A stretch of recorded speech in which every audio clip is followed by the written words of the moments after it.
Welcome, America. Welcome, America. I know you're listening online at hometownstation.com because I get your texts, your emails, and we've got the best app in radio. Just go to the App Store, AM 1220 KHTS. My partner and I, Aaron Scott Young, up in the beautiful state of Washington.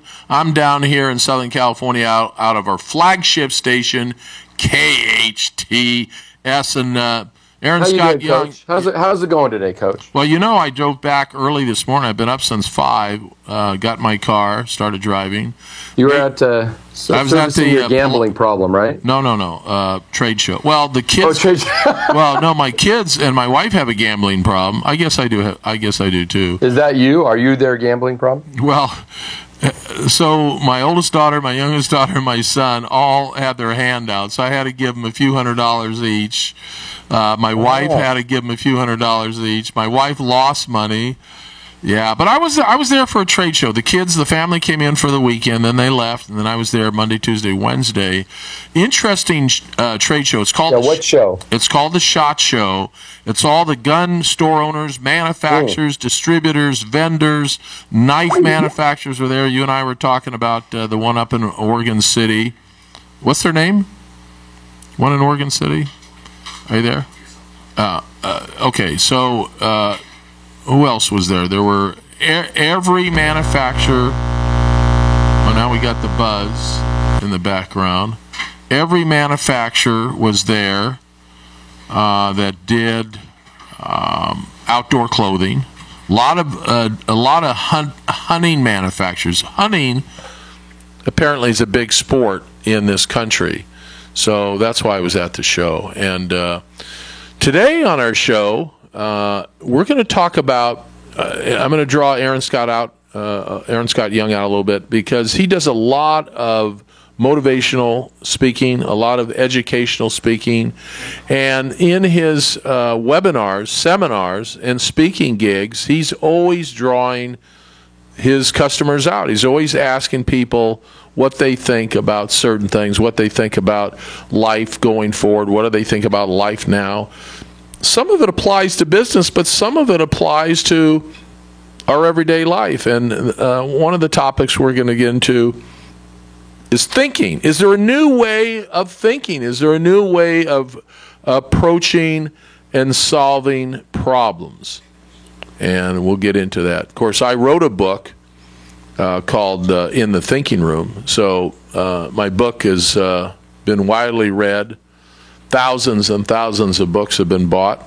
And I used to do a lot of public speaking. I used to travel around the country, and I would do the same thing. I would walk around prior to the speaking gigs, get to know my audience a little bit. And certainly after I did my speaking gig, I would sign my books. People would come up. And while I'm signing the book, I would ask them, what did they think of what I said? What did they think about thinking? And I would say almost 100% of the time, people realized, Aaron Scott Young, that a different way of thinking, approaching life from a thinking perspective, because most people, Aaron Scott Young, don't take the time to think. We're all reactors. I'm a reactor too. But I've tried to pace myself. In one of the chapters in my book called The Thinking Room, I talk about pacing. And I think I was able to survive an entire week in Las Vegas because I did pace myself. Anyway, while you took a break there, I was talking about all your speaking gigs and all. When I took a break from our high-tech connection here, the satellite let us down, But yeah, you were talking about what? Well, I was sharing with everybody all the speaking that you do and webinars and seminars, and that you really work hard to get feedback from your audience, that you do a really good job finding out, first of all, did they absorb what you had to say?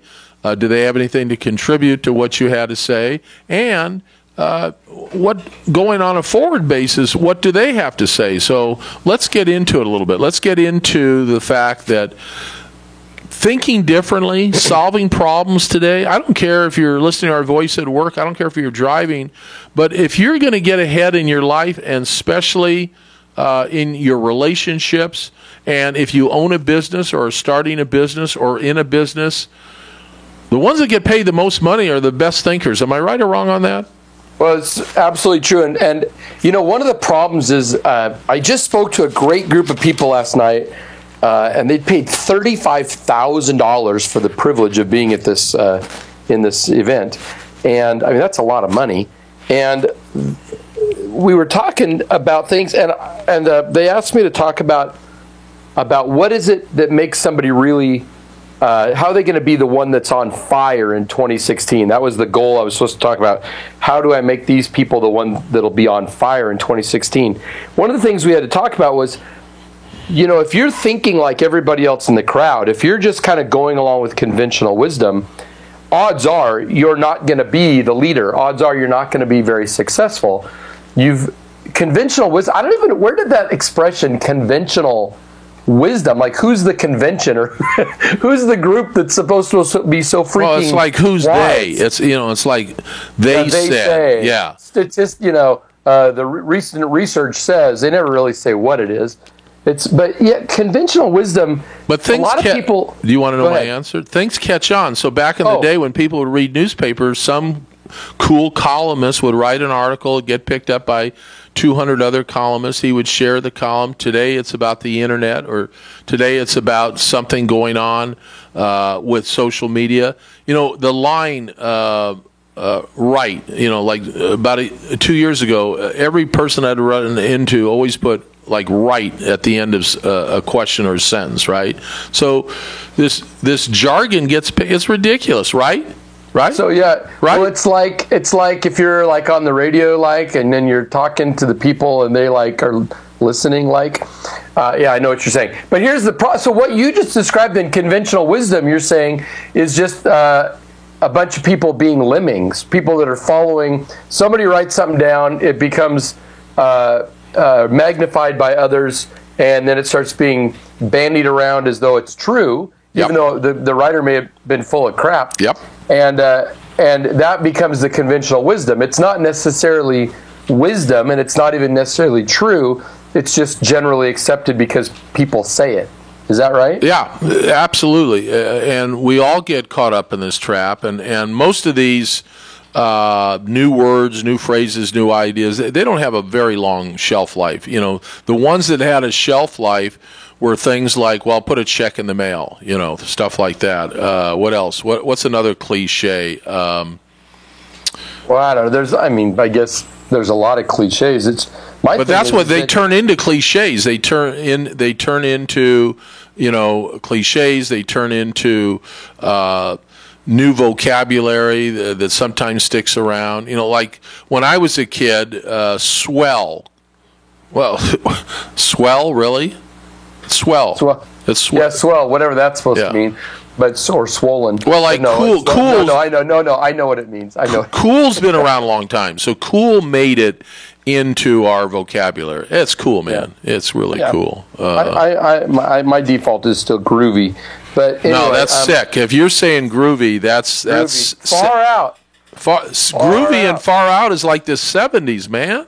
Come on, dog. You're a young guy. Get hip with it. Justin, do you have anything that you say in your generation? You're barely old enough to drive a car. Does your mother know you're here working at the station? What word? Grab your microphone. You have a microphone. I can't think of anything. Groovy. Would you ever use the word groovy? I use it sometimes. Are you serious? Throw it in. Yeah, just for fun. Coming back. Mix it up. Coming back.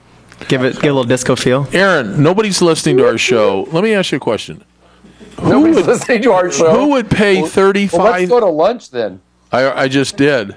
Oh, okay. I just had a great burrito over at Chronic Taco. My God. Well, good. I'm glad I'm in Washington then. Things like about 2 pounds. Have you had a burrito that was like 2 pounds?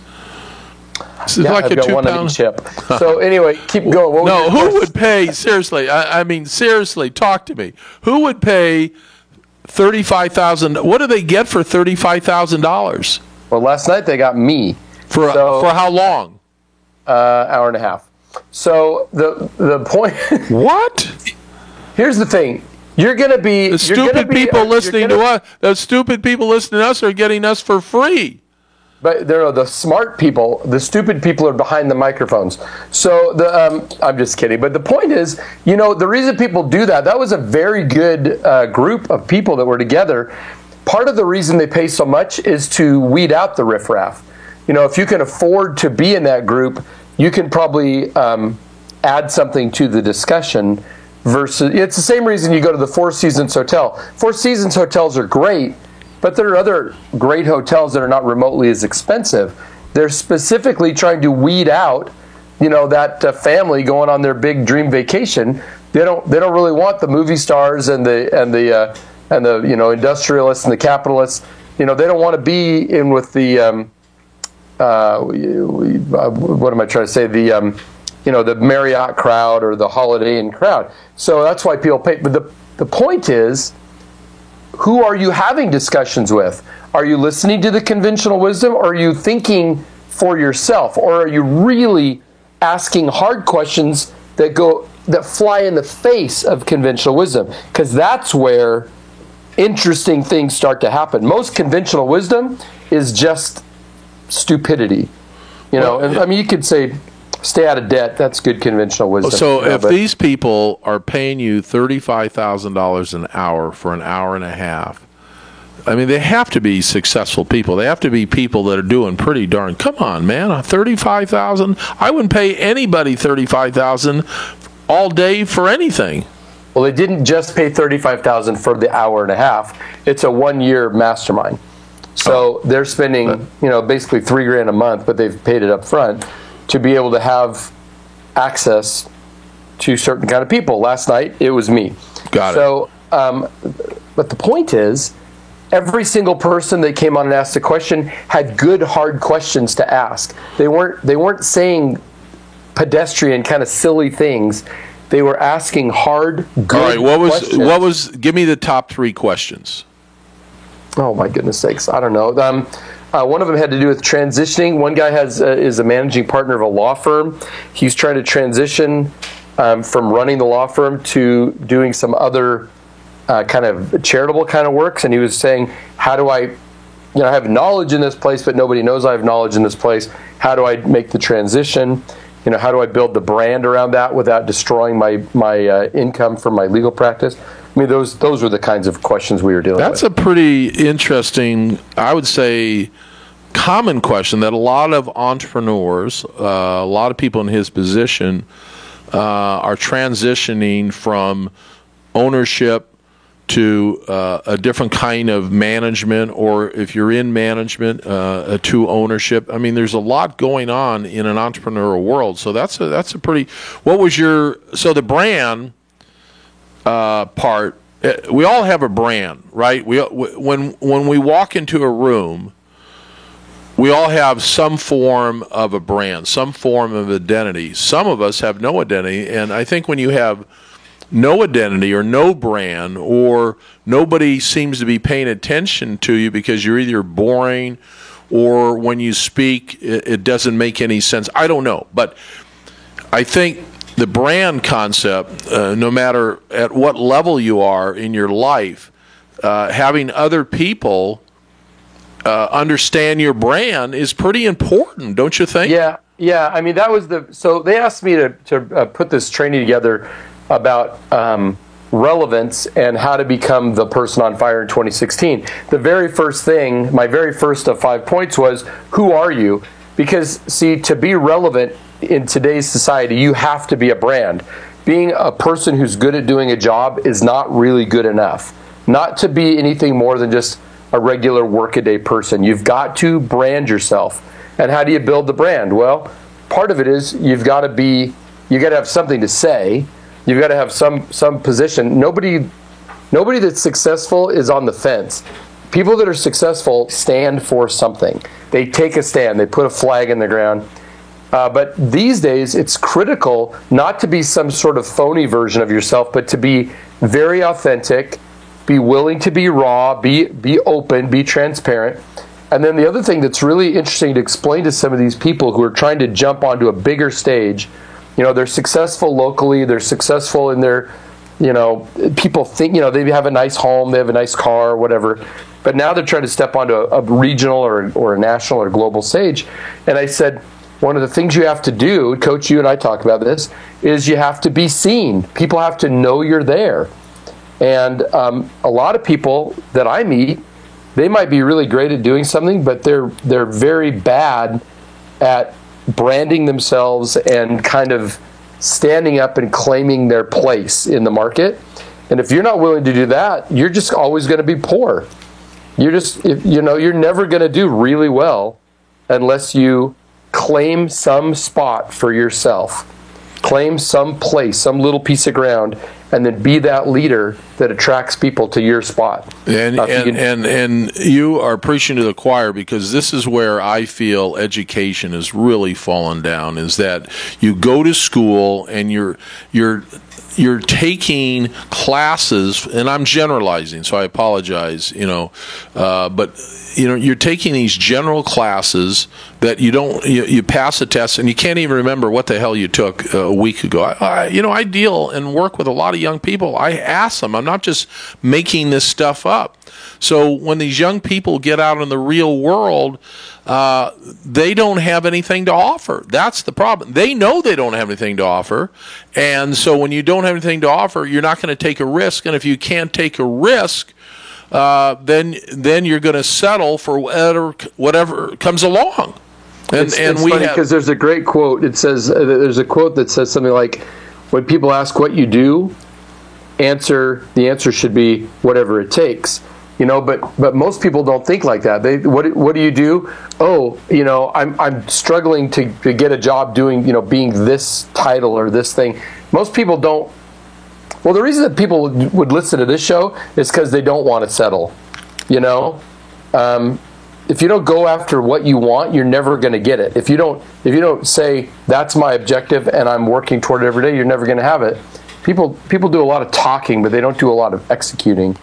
Well, let's break this down for a second, because again, you're hitting all the high notes. No, you're not pontificating. You're hitting all the high notes. So let's start with, most people don't know what they want. I mean, if you ask a 21-year-old, it makes sense that they would not know what they want. We're going to take a break here in a minute, but when we come back, I want to get into this, because this is serious stuff. When you can't figure out at 35 or 45 what you want, what your strengths and weaknesses are, and this goes back to our opening, thinking. A new way of thinking is that you have to get into yourself. You have to find a quiet spot. I know you have one. I have one. You and I put a lot of effort into learning how. We've taught ourselves how to think in a way that we go deep into our process so that we can make better choices. And I think most people, when it comes to really thinking, shutting off the radio, shutting off the television, finding that quiet spot in their home or their office, or going down to the park or the beach or the mountains, wherever you are, but you've got to have an honest conversation with yourself. When we come back on the show we call Start a Biz, on our flagship station heard all over the country on hometownstation.com, we will get into this, because this is the first block that you have to have. You have to know who you are. We'll be right back. Aaron Scott Young and the Coach on Start a Biz.